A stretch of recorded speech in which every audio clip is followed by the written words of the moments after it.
लोग कहते थे कि यूपी युवाओं का राज्य है, आंदोलनकारियों का राज्य है, लेकिन आज हकीकत ये हो गई कि उत्तर प्रदेश भारत का सबसे बड़ा बेरोजगार युवाओं का राज्य बन चुका है। देखिए आज की जो युवा मांग है नौकरी, ये तब उसको हिंदू मुस्लिम में बांट दिया जा रहा है। आए दिन बच्चे फ्रस्ट्रेट हो गए सर, कई बार आत्महत्या करते हैं। These are India's young people who are supposed to fuel the country's economy, but they are fast becoming frustrated over a lack of jobs. This is Prayagraj city in Uttar Pradesh state, which is voting to elect a new government. And this particular street is lined with bookshops. This is a place where students come to buy study material to help them pass tough government exams. Now, jobs, or rather lack of them, is a big election issue here. Only 12 out of the state's 70 million youth had a job as of December 2021. Now that is a lot of unemployed people. समय व्यतीत हो जा रहा है, बस हम लोग पढ़ते चले जा रहे हैं और ऐसे समय व्यतीत हो जा रहा है। 1-2-3 साल तो कोरोना खा गया इसी में। People in this state and other parts of the country too are desperate for jobs. And this desperation has turned into anger and sometimes even violence.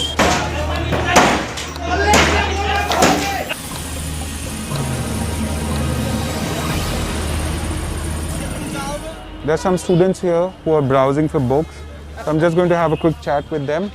हम अपनी तरफ से तो सर पूरी कोशिश करते हैं, लेकिन जो ये एग्ज़ाम के बाद रिजल्ट का जो टाइम टेकिंग प्रोसेस सर, ये कहीं ना कहीं बहुत ही दर्दनाक होता है बच्चों के लिए। Even if jobs are announced, by the time tests happen, results come out, interviews happen, sometimes it takes between 3 to 5 years. And that really adds to the frustration. हर 100 में 4 बच्चे आपको ऐसे मिल जाएंगे जो गलत कदम से सुसाइड कर लेते हैं। ये आपके अपने आसपास का अपना देखा हुआ आंकड़ा है। अपना देखा हुआ आंकड़ा। So we are going to spend the next few days with some of the job aspirants and take you inside their lives to understand what really keeps them going, sometimes even for a decade, in search for that elusive job.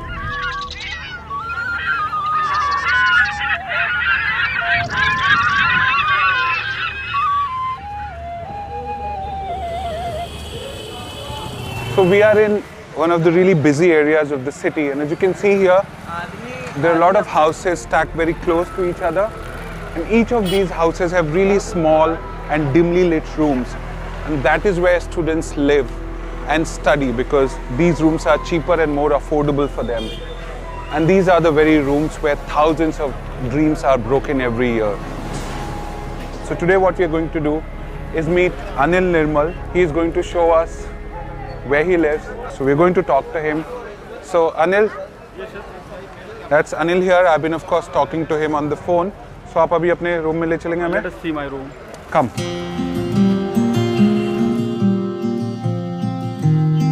यहाँ पे हमारे लिए जब घर से आते हैं तो इलाहाबाद में यही हमारी कमरा ही हमारी दुनिया है।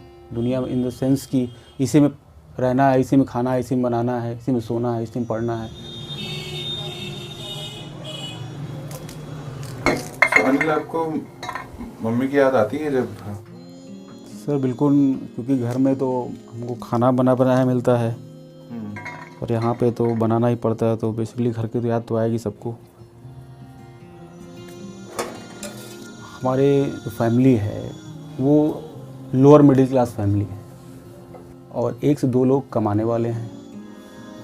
और इससे पहले पापा जो है वो भी ज़्यादा एजुकेटेड नहीं थे और वो अपनी लाइफ किसी तरीके से कम पैसे में या फिर स्ट्रगल लाइफ जिया। और ऐसा फैमिली लोग में चाहते हैं कि लोग एक गवर्नमेंट जॉब मिल जाए जिससे से फैमिली में सपोर्ट हो जाए और आने वाली जो पीढ़ियां हैं उनके लिए भी एक रोड मैप तैयार हो जाए। हम जिस रीजन से आते हैं उत्तर प्रदेश से, यहाँ पे इंडस्ट्री का बहुत बड़ा अभाव है, जिसके वजह से जो बहुत सारे लोग हैं, जो छात्र हैं, वो पढ़ाई तो करते हैं लेकिन उनके लिए जॉब अपॉर्चुनिटी जो है वो बहुत कम है। तभी लोग गवर्नमेंट की तरफ मूव करते हैं। अगर आपको प्राइवेट जॉब करना है तो आपको Pune, Bangalore as a migrant आपको वहाँ पे जा कर के जॉब करना पड़ेगा। यूपी में ऐसा कोई इंडस्ट्री नहीं है जहाँ पे आप जो है जॉब कर सकते हैं। एक नोएडा ही है जहाँ पे लोग जॉब करते हैं। और मैं सोचता हूँ कि आप पहले मैं खाना बनाता हूँ, आप खाइए, फिर उसके बाद बात करते हैं बात पे। कल सुबह आपको घर ले चलते हैं। चाय भी बोल रहे थे, खाना और चाय दोनों? जी सर, आपको जो मर्जी खाना चाय भी कर सकते हैं।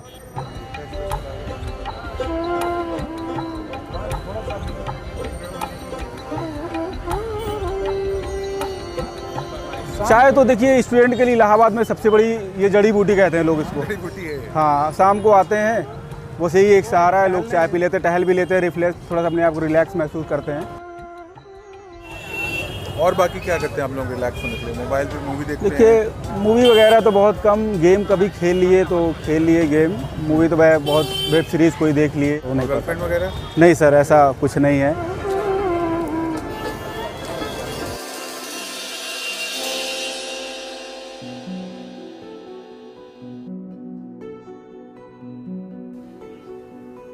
Today we are going to Anil's village, which is about 150 kilometers from Prayagraj. वैसे मेरे घर में तो भैया हैं, मम्मी पापा हैं, लेकिन पापा बाहर रहते हैं।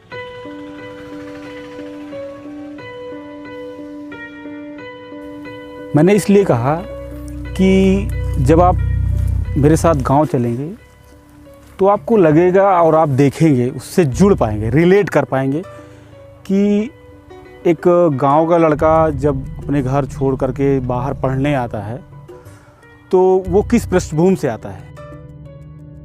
तो एग्रीकल्चर हमारा बेसिक इनकम है। खेती से उतनी सारी इनकम नहीं होती है, एक साल का खाना पीना ही पूरा हो सकता है।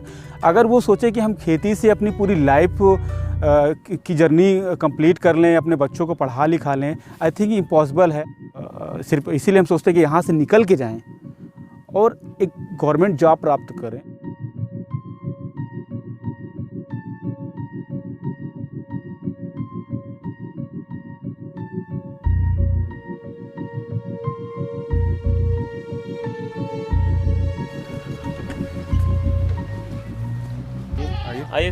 आइए, वेलकम है इन माय हाउस।